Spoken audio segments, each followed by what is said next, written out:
All right. So, Mr. Jeff, not really Mr. Jeff. We're going to clear that up. You said you go everywhere and you're Peter and everybody's like, who's Mr. Jeff? So he'll explain that to you. But we're going to talk today about, your background and everything and also what's going on. But this is kind of like the anatomy of a franchisor. I mean, you're starting this thing up here and you're growing it and the laundry business is an interesting business because there's a lot of things going on in your industry that pandemic related and other things like that. So maybe we can go back, Peter, and you can kind of talk about, where you're from, training was. I know you worked in corporate for a while, all that type of stuff. Yeah, sure.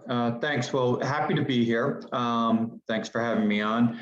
Sure. Yes, it's been a interesting journey for me in life and in my career. So I started, had a finance background, started on the consulting side of PricewaterhouseCoopers many years ago, and through a mentor of mine that I had interned with throughout college, got introduced to a pretty dynamic entrepreneur who owned the largest chain of laundromats in the U.S. This is going back 20 years. Okay.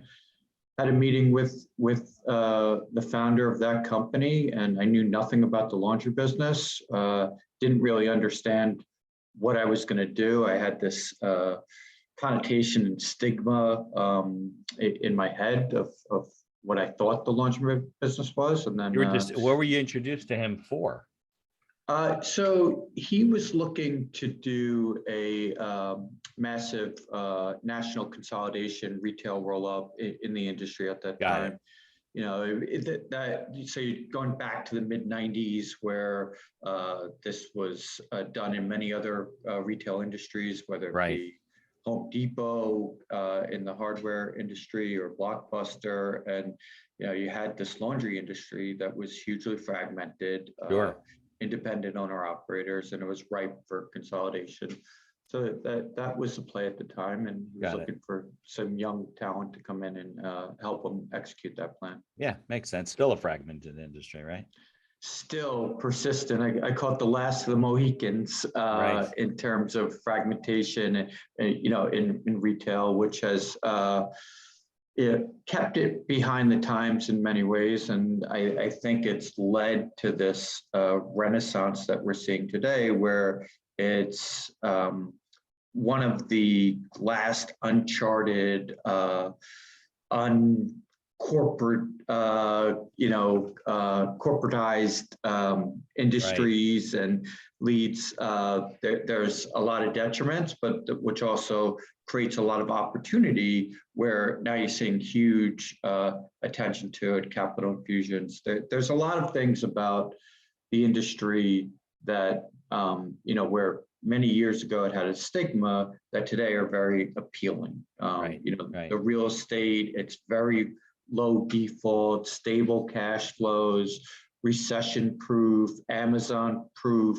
It's everything proof. We've last 20 years, we've seen, the Great Recession, almost a financial blow up of the system. You've seen Amazon effects, you've seen 9/11, blackout, and the laundry business has only gotten stronger.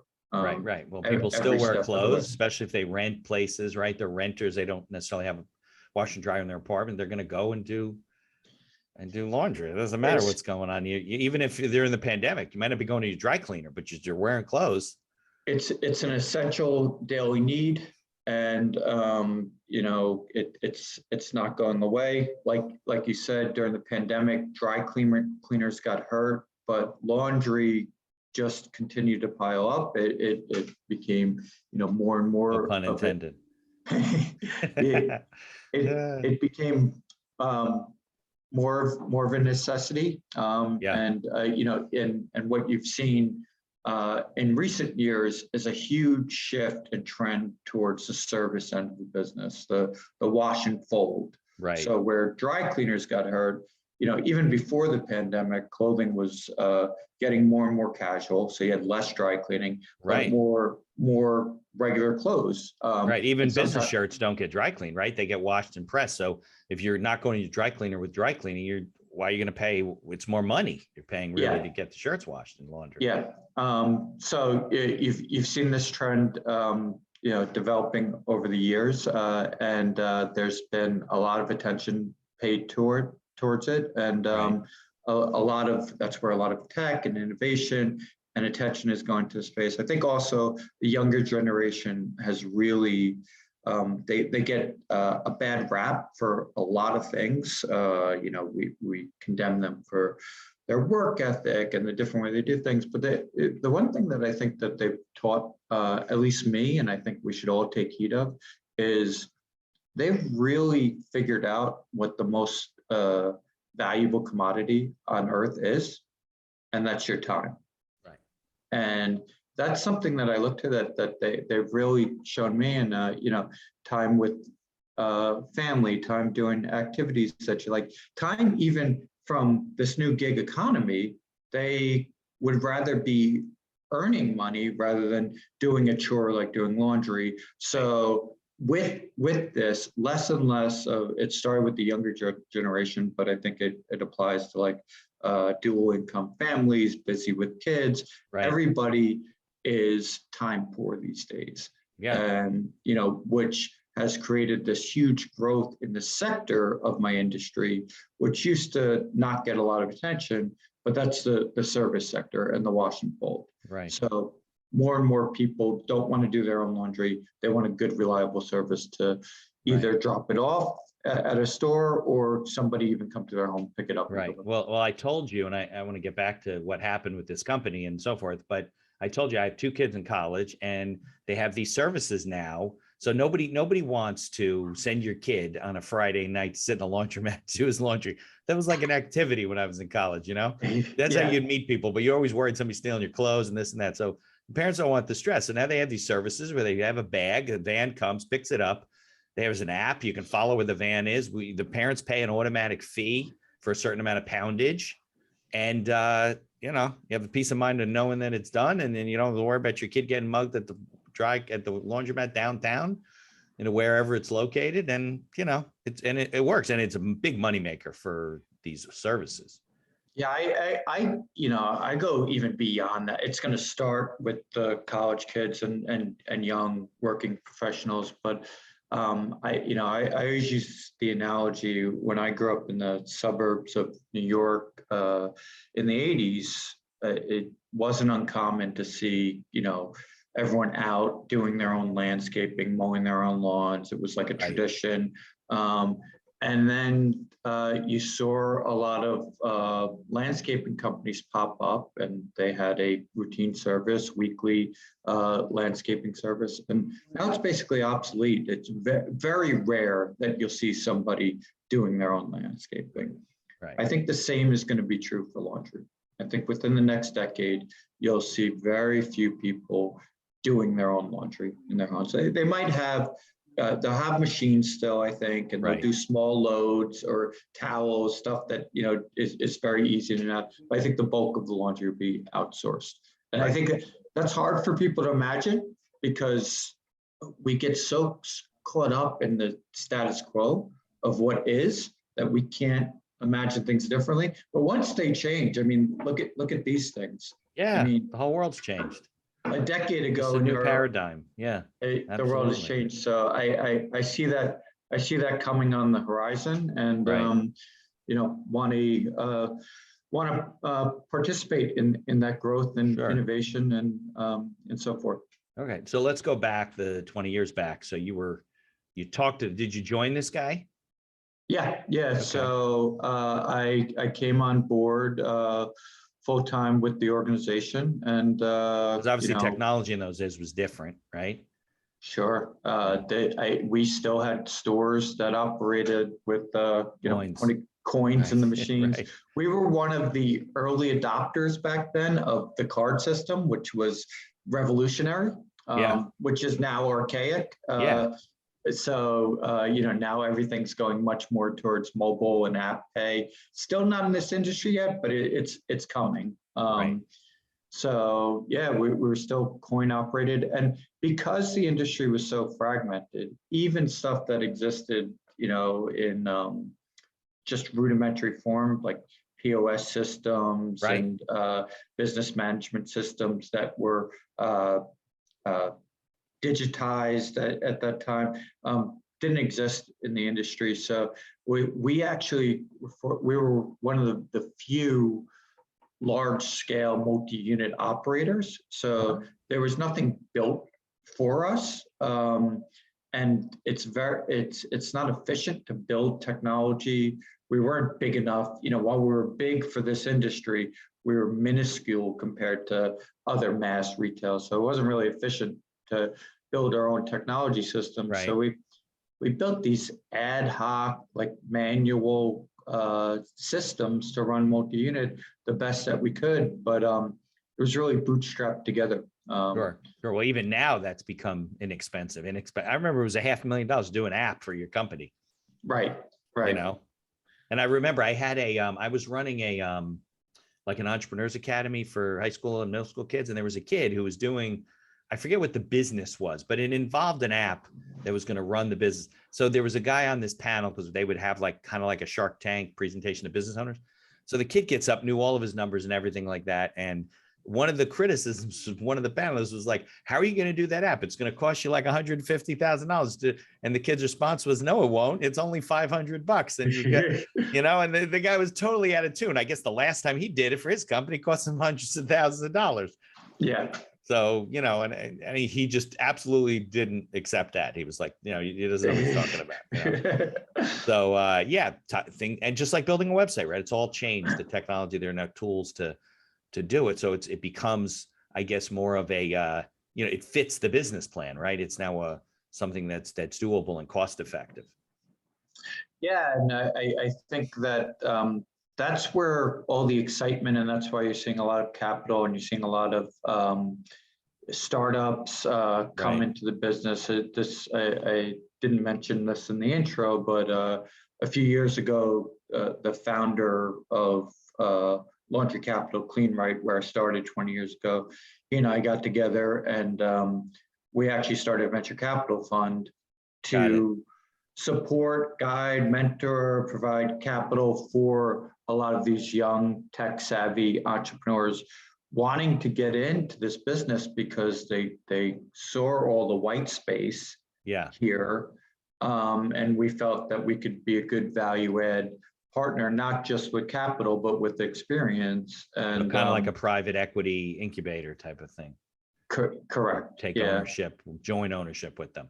Yeah, and then we also had this huge network and lab of stores that we could pilot things and experiment with, and then also understood the landmines in the industry, understood the network and who the players were. So and that actually we made some really good investments, and that led us to find Mr. Jeff, who I'm with now, who we made a substantial. So so incubators are good. They're kind of like little, seedlings that you grow, and then you're like, oh, that one's a good one. Right. So you sold that, you and this guy, you sold the first company that you were involved with? The first company's still in existence. More of a old line operating company, traditional multi-unit, big box laundromats. So that was part of the problem, is that we had this big balance sheet heavy operating company that had been operating for 25 years, and in a lot of ways, we saw change coming in the industry, but it's always hard because you're almost disrupting yourself, and there's a conflict there, and there's a push and pull. And there's a cost, right? So it became we tried internally to do things, but we didn't have software engineers on staff. We weren't tech savvy, and there's always resistance to change. So after trying and burning through some capital, our own internally, and learning from mistakes, we said, we're not going to be able to do this on our own. And then let's go out and team up with some people that this is their core competency. This is their sweet spot. They have the tech. we have the industry knowledge.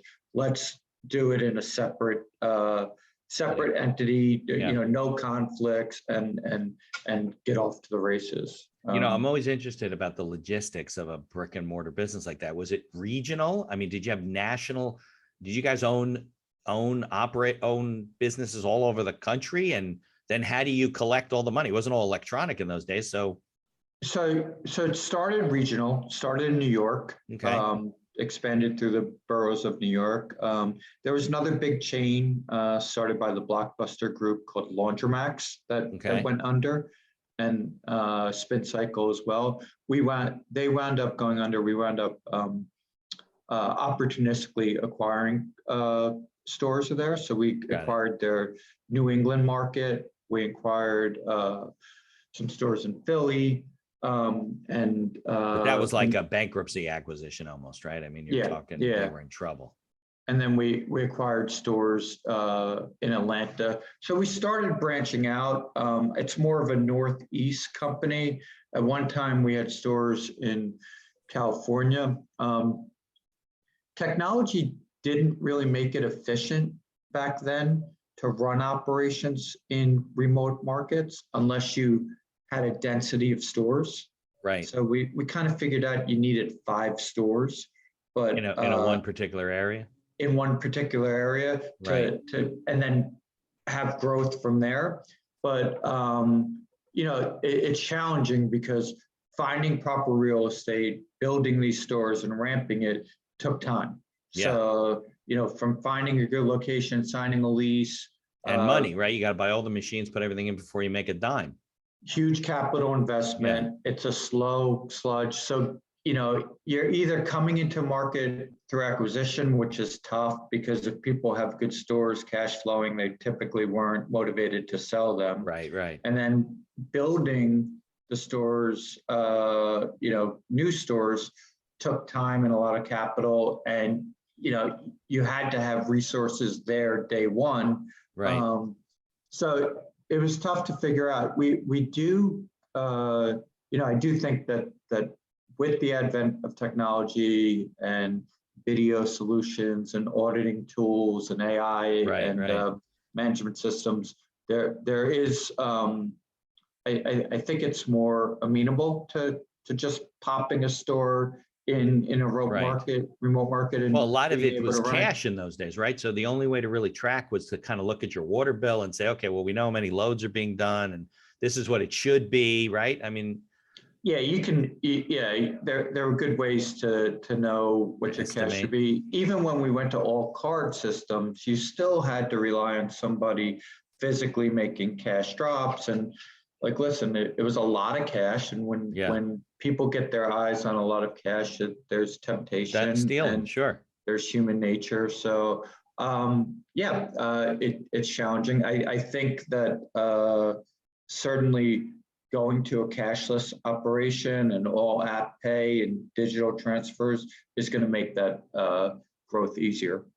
Yeah, because it's almost a cashless business. I mean, because, when you're a large organization, you're not looking to hide cash anyway. You're a local mom and pop shop. You're probably hiding a lot of your cash and, zeroing out your income. You're not going to do that at a large corporation. That's been the biggest challenge to change in this industry is listen, there are a lot of people content with keeping the business offline and, less transparent and less tools and less visibility. We were audited by Ernst & Young in the early days. We ran everything by the book. So we didn't have those motivators to keep it. We wanted to legitimize the business, but you're competing against people that didn't. Right. Well, I would think though, if you're, I don't want to give them too much credit. IRS agents aren't the brightest people in the world, so probably some listening and pissed at me. But I'm gonna just for all those listening, I think you are incredibly bright and resilient and doing a hell of a job. Right. Exactly. Well, you could so you could pull water bills, utility bills. I think they did that with pizza places. They pulled the number of boxes they were buying and they could just look and say, okay, well, if you had 400 pizza boxes and you only have cash in the bank for 100, you're obviously hiding money. You know? I advise, like throughout the years, everyone's wanted to get into this business. They all have, heard about the returns and Right. their uncle owned a laundromat or something. So, and, I acquired, a lot of laundromats over the years. And listen, I acquired a market down in Atlanta, 5 stores, didn't even visit the stores. And No, the P&Ls that the operators provided were meaningless to me. It was, there was a way to do due diligence that was, if you know the business. yeah. Got it. All right. So then so let's, take me through. You were with them, and then you met Jeff because you started the private equity incubator, we'll call it, right? And Yeah. yeah. So we were, I was blown away. Jeff had, There is a Jeff, right? So Mr. Jeff is not a real person. When I go to trade shows and stuff, I usually play the game. I make people guess, why Mr. Jeff. Right. So we have other verticals besides laundry. Laundry is our main vertical, but it's based around supporting people's daily needs. So it's named after, and we had an internal guessing game with this too to figure out why the company was named Mr. Jeff. But the company's originated out of Spain, and the founders were big fans of the show, The Fresh Prince of Bel-Air. And if you remember that show, their butler was Jeffrey. Yeah. So Mr. Jeff is named after Jeffrey. That's funny. That's a good piece of trivia. Yeah. That's funny. That's funny. Yeah, I remember. So we came across this company. We were very, U.S. centric. Didn't really pay much attention to what was going on around the world. So, unfortunately, like most Americans, but when I started doing due diligence for the fund and looking for investments, came across Mr. Jeff and was blown away. I mean, they literally started in 2016. I think started franchising towards the end of 2017. But not in the U.S., right? They were overseas. Not in the U.S., internationally, and sold over 2,000 franchise across 30, 40 countries in just a couple of years. Wow. So that growth was staggering. Really impressed, and they had done something that we always saw as a huge opportunity in this business that we as a multi-unit scaled operator really couldn't access and leverage. And that was they focused exclusively on the service side of the business. So they built wash and fold. So very small boxes, 500,000 square feet. You could start with just a couple machines and then add machines. So as your business grows, so very low cost of entry, app-based, provided all the technology, all the platform. So they gave all the tools to the entrepreneur to get into business, find a location, build a location, all the marketing tools, all the business management tools, POS system, and all of the app-related necessities, and put them in business and got them off to the races. So this was something we always knew worked. We saw it in a rudimentary way, whether we sold stores to individual operators, actual operating stores, right? Or we did like sublease arrangements or management agreements. We always saw in the hands of a good owner operator, they could take the over-the-counter business to new heights, to the service side of the business. Right.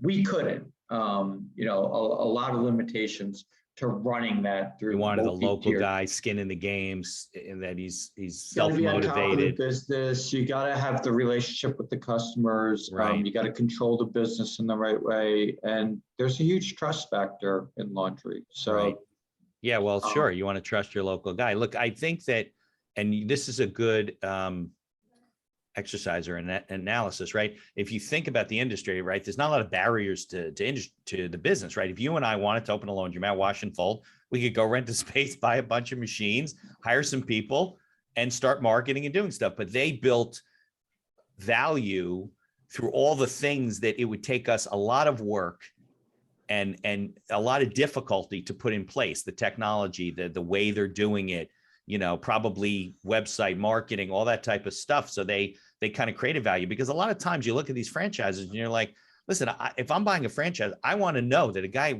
open up down the street without having a franchise that I have an advantage over him because I'm paying you to do that, Exactly. And that was a struggle. We looked at my prior company, we looked at franchising many, many years ago. Okay. And we actually went through the arduous process of filings and stuff. And we came to that realization the hard way, is that on the self-service side, there really wasn't much value to the brand or to a franchise, because right. Like you said, the Joe's laundromat down the street, Joe, Jeff, Jim, whatever right. You want to call Doesn't matter. Had the same box with, comparable equipment. As long as you kept the store, as long as you had a good location, good layout, kept the right. Store clean, and provided, start meeting people in the community, and then they want to come to you, and that's there wasn't much differentiation because the customers came in and did their own work. So right. To me, and there's been a big push in franchising now on the self-service side. And I think that a lot of people are missing the boat there, because I think the huge opportunity in franchising is on the service side, because that's where all these things matter. The right. Technology matters, the app matters, the logistics, the brand matters, because convenience. Well, then it becomes a brand, right? It becomes something on the app, and you see it in the name, and then people recognize it. Then it's got value. Because as opposed to self-service, where customers are doing the work themselves, they trust themselves already. They know right. What detergent they want to use. They know how they want their clothes folded. They know they're not going to lose their stuff. On the service side, that trust is incredibly important. And while many retailers focus on just average ticket, meaning like how much you pay for a service, which could be $30 to $40 in this business, where what they lose sight of in laundry service is the value of what you're leaving with that operation. So if I give you a bag of laundry, could be worth thousands of dollars of right. Merchandise, retail value that I'm leaving, and there's an emotional attachment. So if I give you my favorite t-shirt or my lucky t-shirt from college, or I give you a pair of jeans that fit just well, screwing that up has consequences way past even the monetary value. Right. So having a brand that people can rely on and trust is invaluable in this business. And then combining that with all these tools like digital marketing, is huge. That just hasn't been done. Like marketing in general. I can't think of any time I've ever seen like digital marketing for a local laundromat. It's been non-existent. Yeah. So proficiency in that and knowledge and expertise and giving the platform to a small guy that, these aren't huge marketing spends that you're going to run. You're going to run a $500,000 campaign. Right. You're not hiring an agency to do that. The right. Agency's fees, like they're not even going to talk to you. Right. They're not even interested. You're too small for them. Yeah, you're too small. So Jeff, has a global reach, and then they have all this data of that right. That's another thing you don't have, right? Every day on customer, customer preferences, customer profiles, real estate demographics, usage behavior. So you're building this robust data set that helps you, target market in a much richer, and all that's passed on to the franchisees. So you have this global reach of customers, and that you can never get on your own as a local independent operator. And then you can use all that, but then on the flip side, the franchisees provide a lot of value because they They're on provide boots what on the ground. they provide what a big operation can. Right. They talk to you as a customer one-on-one. You want your clothes folded a certain way. You want a special detergent used. You want to know that your kids' uniforms are going to be ready for their game. All right, I'm going to make sure that this is done. You need your clothes picked up and delivered. All these types of things, they can execute really, really well. And a big national, regional, or international company, it's very hard to execute that. Right. So at that point, you had found them, or they found you, and you were just looking to invest with them or help them or mentor them. I mean, you said he's got 2,000 franchise locations. What do you need you guys for? Came across, read some materials on them, just basically reached out to the CEO cold to start a dialogue. And they had no presence in the United States, right? None, but the time, like everything else in life, the timing was great because they were when interested. I reached, they were looking to launch in the U.S., but they understood that the U.S. was very different than international. So they really wanted to partner up with somebody with laundry experience in the U.S. who knew what they were doing. Right.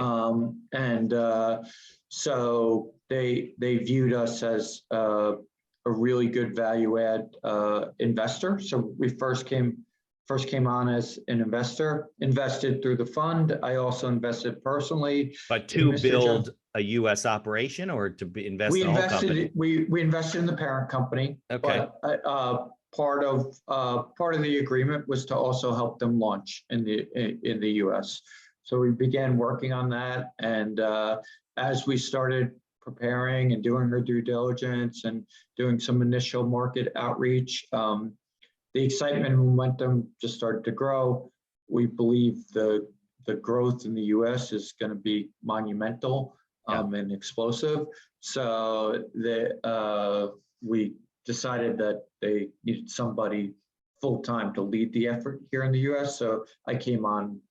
I left the fund and came on full-time with Jeff to run their U.S. operations. Yeah. So talk about the logistics or the business planning side of it. They were coming to the U.S. and it's basically they're a new franchisor, right? I mean, none of the filings they did anywhere else counted for anything except maybe they had some of the verbiage, right?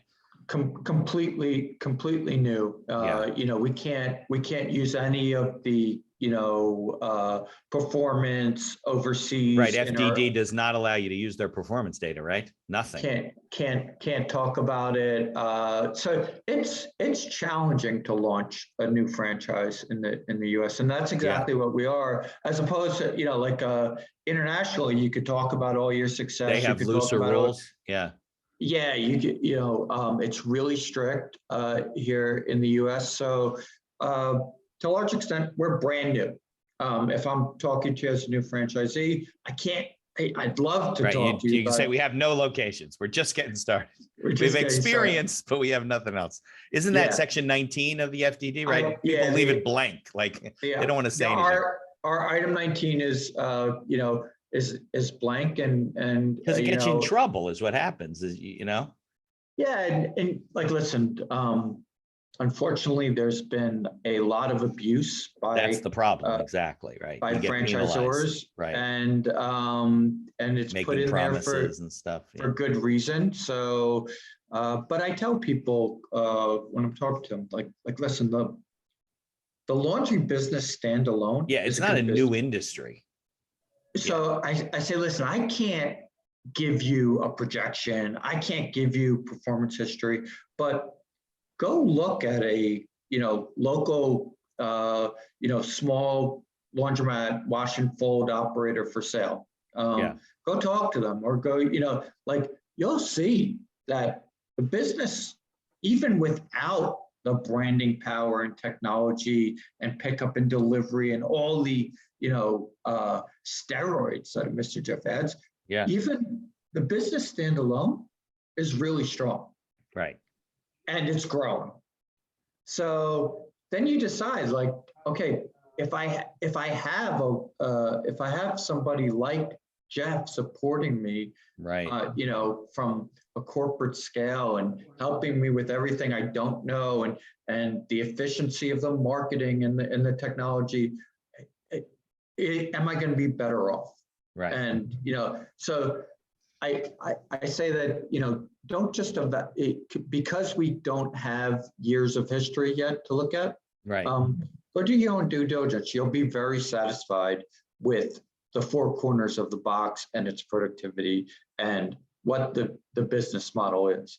And then just listen to my pitch about what Jeff is going to do to support that and enhance that.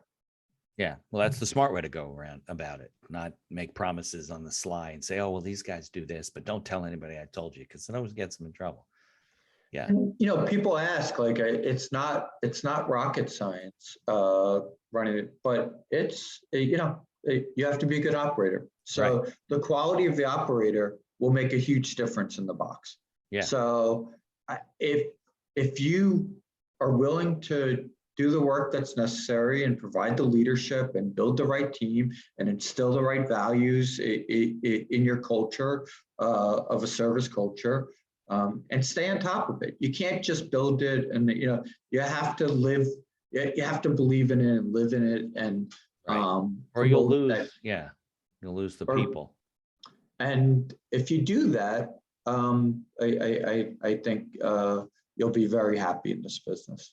Now, I'm always curious from a strategic planning point of view. So you met them, you got to know them as an investor, and then you said, hey, I'd like to come on board, or they asked you, or I don't know what the whole course of events were, but did you sit down and write whatever it looked like a business plan, a strategic plan for the US operation, like what this looks like, how are we going to get started, what this, and all the growth that the phases or however you're doing this to go forward?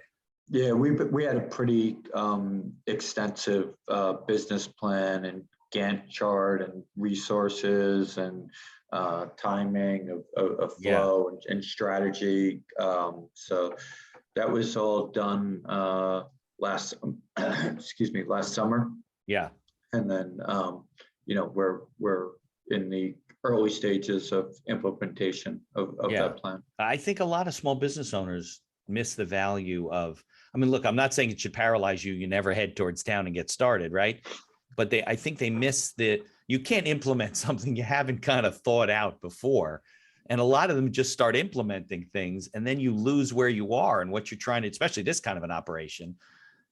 So it's interesting because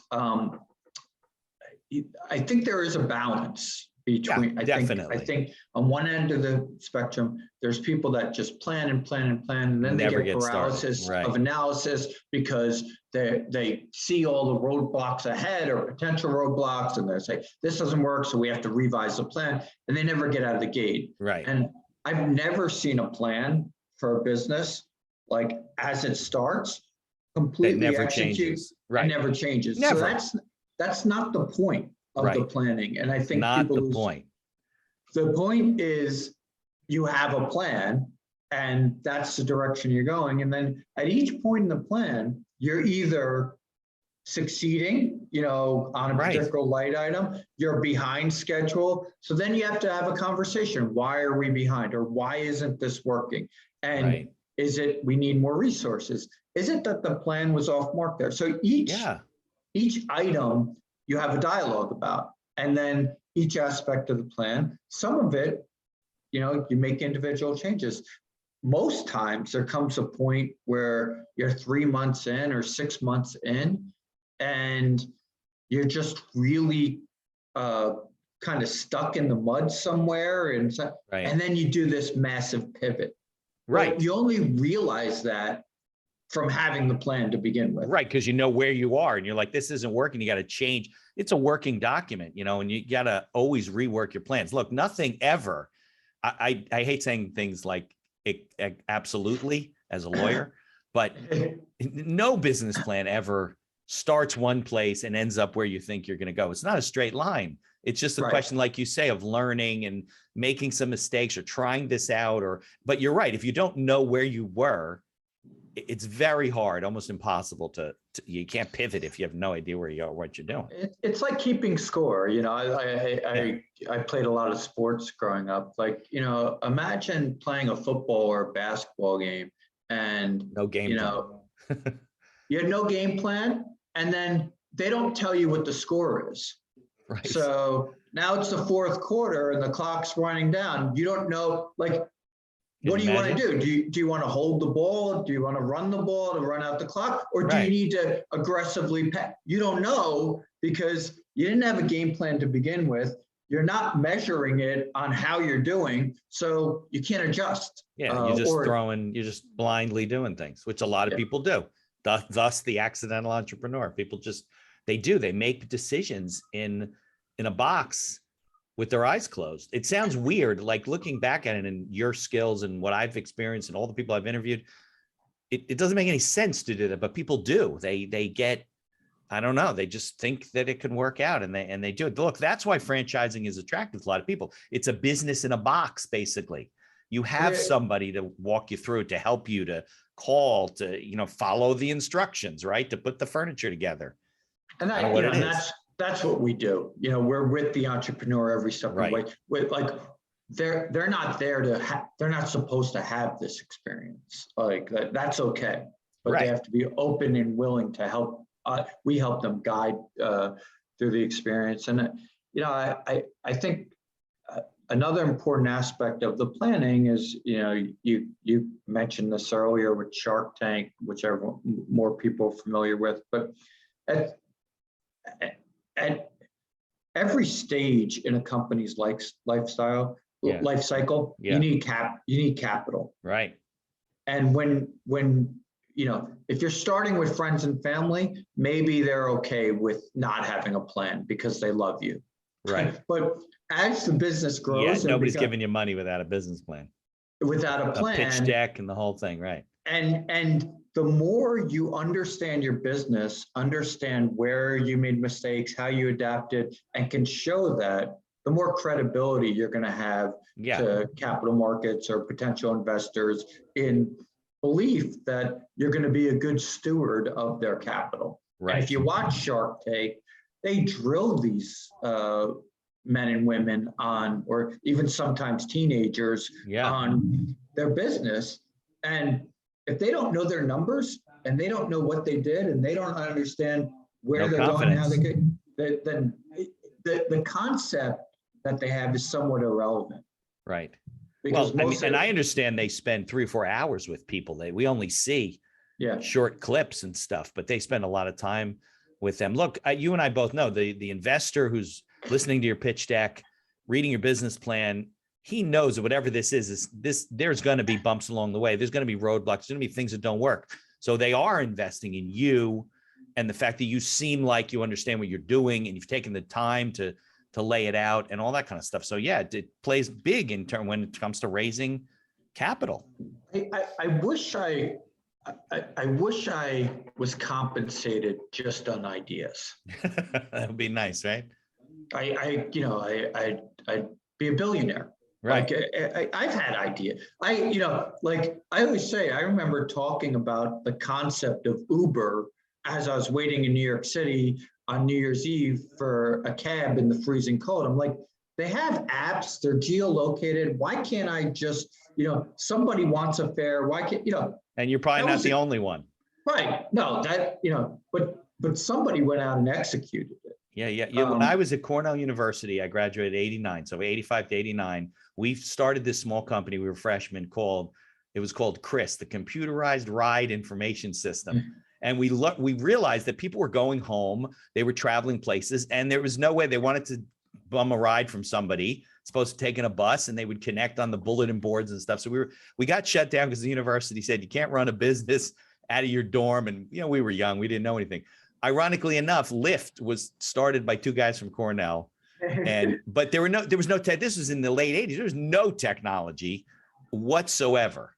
But it's always about timing but you can't, it's a lot of it's execution, like you said, and you get credit. But I'm curious, where is Mr. Jeff now? Because there's no franchises near me. Are you guys just launching? You're getting ready to launch? You're in some markets?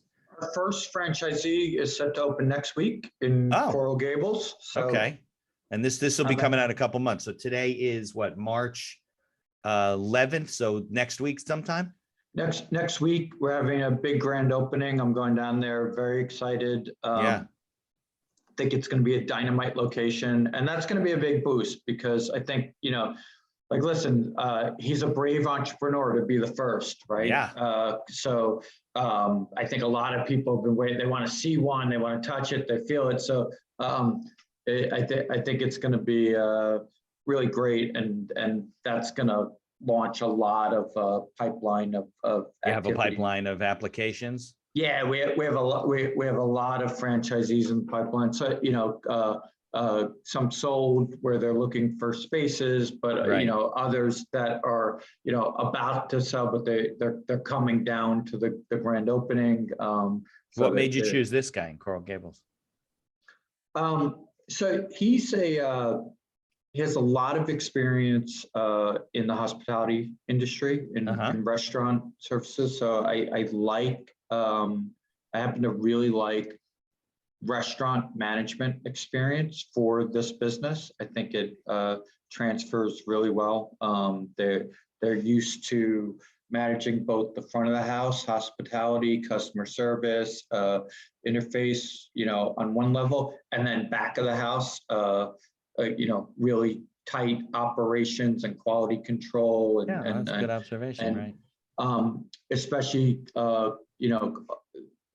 pickup and delivery has become a huge part of food these days. So that experience helps. The marketing to consumers is very similar. The work ethic is very similar. And everyone I've brought over from the restaurant industry to the laundry industry has fell in love because they're used to running on very, very small margins in the restaurant industry. They're used to managing a huge staff, where this is much lower labor. They're used to dealing with a lot of waste. There's no waste in this business. It's you're not dealing with inventory. So they can put all their skills and tools to use, and but a lot of the things that they don't like about the restaurant industry don't exist here. So they're very happy. He's Sergio is his name. He's a dynamic entrepreneur. I think well-versed in all the skills he needs, and I think he's going to be incredibly successcur. So looking forward. All right. Well, so people can, is it MrJeff.com? Is that the website? Yeah. Okay. It's MrJeffApp.com. MrJeffApp? Yeah. .com. Okay. So we'll put those links in the show notes. People are interested in getting franchise information, and they should watch for a Mr. Jeff coming near you as the business change. I know we talked about, like, I was seeing like little Tide places popping up for a while. This was a couple of years ago, and then they kind of stopped. But I guess that's big corporate not executing well. Yeah, that was also Tide cleaners. They were focused on dry cleaning. By the way, Mr. Jeff also does dry cleaning through a wet cleaning process. So it's doesn't have any of the perk. It's all natural. But it's sort of flipped where that's not your core business. The laundry is your core. Laundry is a stable, steady, repeat business. Everybody has to do laundry, once a week or sometimes once every 2 weeks, but where dry cleaners has become, it's a declining business. The frequency is less. So it's a much better customer acquisition model through laundry that you can then, get that steady clientele and then also provide all the dry cleaning services as they need it. So I think Tide came into the dry cleaning market probably at the worst possible time. It was like when the big, precipitous drop was coming. But like, listen, they're a powerful brand, you know, and I think it was a smart move to leverage their brand. I just don't think their business model was set up in the optimal way. All right. So some parting comments. Any advice, things that you've learned being a small business owner? I mean, you're a big business Well, that I runs small actually, businesses. I didn't mention this earlier, but I actually did own laundromats of my own personally. So Okay. I certainly was a small business owner. So I got to see both sides of, you know, the spectrum, from more of a corporate run enterprise and then running things on my own. It was actually really eye-opening because I ran the entire operations for the laundromat train Clean Right. And I thought I knew everything about the business. And then when I acquired my first laundromat, I realized all the things I didn't know, because it was much more hands-on, direct level. But you know, advice to an entrepreneur standing out, I think you already hit on one of the key points: is develop a really good plan. Yeah. Understand that you're not supposed to know everything. So Right. I would say seek advice from people with experience. Right. You don't have to take all of it, but you know, very, very rarely do I speak to somebody with experience in certain sector where I don't have a couple of takeaways that are relevant and poignant, and you know, I learn and grow from.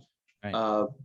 Read a lot, network, but then in terms of the operation of the business, I think that you know, like, listen, always focus on the basics. Yeah.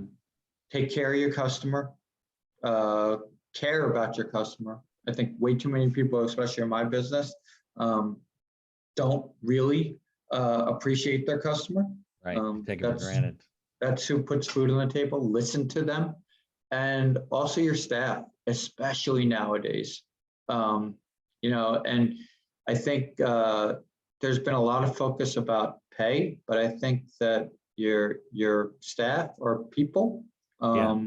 They're humans, and they want, more than anything, they want to be appreciated, recognized, and treated with respect and dignity as human beings. And when you do that, you know, sometimes it's, you know, especially in this business, and especially when you have to hire people on the lower end of the labor scale, Right. like, I'm always upfront with people, like, this is not the place where you're going to get rich.